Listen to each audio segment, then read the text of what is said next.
bamwita Niyitegeka Garasiyani, akaba umukomediye ndetse n'umukinnyi wa filime hano mu Rwanda umenyereye, dore ko amaze kwigarura imitima y'abatari bake hano mu Rwanda no hanze yarwo. Uyu munsi rero ntabwo byaje kuba byamugendekera neza, dore ko amakuru ngiye kubabwira muri aka kanya nuko Niyitegeka Garasiyani yatawe muri yombi. Wakibaza ngo byagenze gute? Reka nze mbabwire icyo yazize.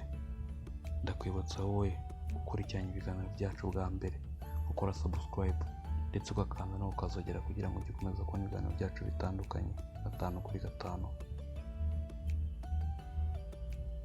Papa Sava cyangwa se Niyitegeka Garasiyani ni umusore w'imyaka 45, dore ko atarashaka umugore kugeza na n'ubu. Wakwibaza ngo ni icyatumye atabwa muri yombi.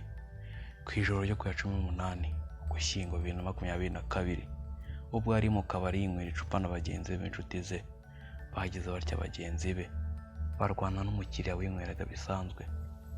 Polisi rero niko kuhagera itabaye, nuko Papa Sava nawe bamujyana na bagenzi be, kuko babajije bari bavuze ko bazanye na Papa Sava ariwe baziranye, nuko barabafunga.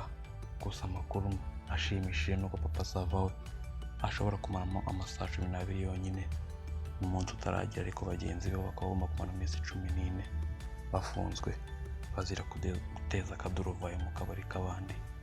Nubwo Papa Sava yari yanyweye ariko ntiyaranyweye nyinshi, dore ko ari mu batumye amakimbirane ahoshwa cyangwa se akayakiza afasha polisi. Iyi ni Bwakeye TV, nibutsa gukora subscribe ndetse ugakanda no ukazogera kugira ngo ukomeze kubona ibiganiro byacu bitandukanye. Ciao.